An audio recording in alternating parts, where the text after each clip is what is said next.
tell us just about his style of pitching? River, this is something that is really exciting for us. We got him by way of trade a few years ago. Position player, shortstop, very athletic. Was a two-way guy, and now he's kind of really shot through our system as a pitcher. It's big stuff. It's a high-velocity fastball. There's a curveball, there's a slider, a changeup in there, and very confident young man. He's going to attack guys, and so it's kind of how we sequence. Put down the right fingers and keep those guys off balance. It's a team that hasn't seen him. He hasn't seen them. So just go out there and just try to execute, just manage his emotions. I had a good conversation with him earlier, and there's going to be some adrenaline. So I'm expecting him to manage those emotions once the game gets going. You dealt with some injury to start this year. What makes you just feel able to be confident that he's just ready to go right now? Well, one, we feel he's healthy. The buildup has been good. What that looks like in a major league game is to be determined, given pitches in a particular inning, the stress. But he's built up fine to pitch, obviously, in a major league game, and I'm excited to see what he's got. But first and foremost, we feel he's healthy and he can handle it, as far as the maturity, and he's ready. Are there any guardrails on him? Because I don't think he's tough on the 75 pitches as a professional out here. I think he went 80 his last time, I think. So guardrails, yeah, I'm not going to push him more than 90, but that's just in a vacuum. So, 90 pitches isn't all created equal. So we'll see, but I think that's a kind of a number that I'm comfortable with. How difficult of a conversation was it with James Paxton? It was tough. James is an absolute pro. I was very fortunate, we were all fortunate to get to have him don the Dodger uniform. It's one of those decisions that are very difficult. Trying to understand the guys that we have coming back, the guys that we want to get looks at, in particular some starters. And so it was a difficult decision. He handled like a pro.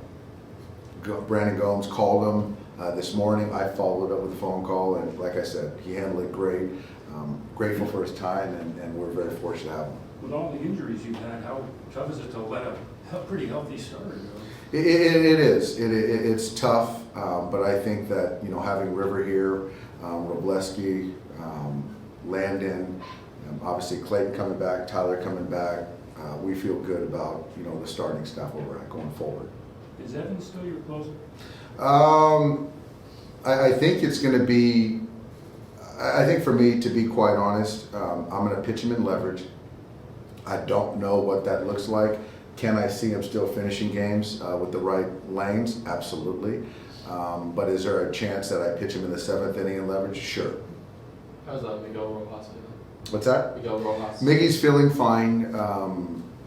Today we'll see if he's available. He won't play defense, but potentially could be available off the bench to hit.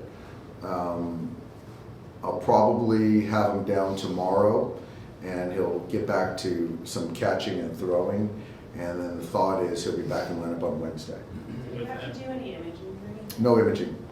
With Evan, how different is that from how you guys have been looking at him earlier in the year? Like, I know you said that there are times you would still maybe use him outside the ninth. And is this just because of the way the last couple of weeks have gone for him, trying to get things back on track? It is. And I think that with whether you're a starter, you're a reliever, a hitter, it's ebbs and flows. You go on these slumps, and right now for me, the command is just a little bit off. And even in the handful of the last outings, couple weeks, he was one pitch away from having a good outing. And then for me, there's a little bit of the confidence that wasn't there early. But again, when you go through some struggles, that's part of it. But we need him to be good, and it's our job to kind of get him back to being who he is. And so I think that, to the point earlier, is just find the right spots to deploy him and get him back to being who he is. Dave, have you talked to Walker? Talked to Walker. Good to have him back. And he's going to throw a pen tomorrow. And then, assuming that goes well, we'll see the next steps for him. But he looks good. You know, however long he was away, I think it was beneficial. I think his hip is cleared up. He's healthy, he's strong. Watched him throw a little flat ground today. It looked good. He's in a good spot physically, emotionally, mentally. You know, it's one of those things that we planned on him not pitching the whole season. So that, we knew that. And so now, knowing that he did a lot of rehab starts and things like that, there's a lot of bullets that he fired. So this little break wasn't a bad thing, given that we have plenty of time left of games to play, if Walker is who he is. And so I think that we did the right thing, and I'm excited to get him back on the mound, get him back here with us. I don't know when that's going to be. You know, once he throws that pen in front of our pitching guys, we'll know more. But, you know, I expect to be back soon. I really do. Did Walker need a break mentally just to come back here and maybe not have the success he's like hoping for? I think across the board, he's as hard-nosed, as tough as I've seen. But when you're operating at 80% capacity as far as the health part of it, and when you're talking about the hip, the lower half, that potentially could affect the arm. Certainly it affected his performance. And so now that we've kind of got that back, now as a reset and get him back to health, I feel good that it was good for him. Because, you know, being hurt, rehab, then you get hurt and you're still trying to compete and help the team out, it certainly wasn't going well. So getting a little break mentally, I think, was good too. And that's completely understandable. What does his return look like in regard to, like, does he have to go back out on a rehab assignment? He will go on a rehab assignment. And then whether it's going to be 1 or 2 starts, that's to be determined. But I know he had a live session, you know, a few days ago, and I think he threw up to 80 pitches. So I would assume either, you know, 1 or 2 rehab starts, and he'll be back with us. And what's the plan with Bobby Miller? Is he making another one with OKC? Bobby's going to make another with OKC, and then after that, then we'll have more clarity. But Bobby was a good step in the right direction on the last one, as I dug a little bit more with our guys. Dave, how challenging is it at this period of time when you're integrating all these young guys and guys are at different places of maturation? It's not easy. It's fun. I think you've got to kind of take the side of this is exciting. And it's not just on me, the coaching staff, it's on the veteran players in that room back there to help these young ball players assimilate, get comfortable. I think it's great for Dodger fans to see young players come up and infuse some youthful enthusiasm, some energy. And for me, as you know, you start to get in the grind of potentially a postseason run, it's fun to see guys that are, this is new and exciting. And so to see some, albeit sometimes it gets frustrating, you know, young mistakes, but that's part of the growth part of it. And for me overall, yeah, I mean, it's not linear as far as the health of, you know, your ball club, but we've got some good young players and we've seen some good things from our guys. David, Kershaw coming back and other players or other pitchers eventually coming back, how confident do you feel this is going to work out moving forward? I feel good.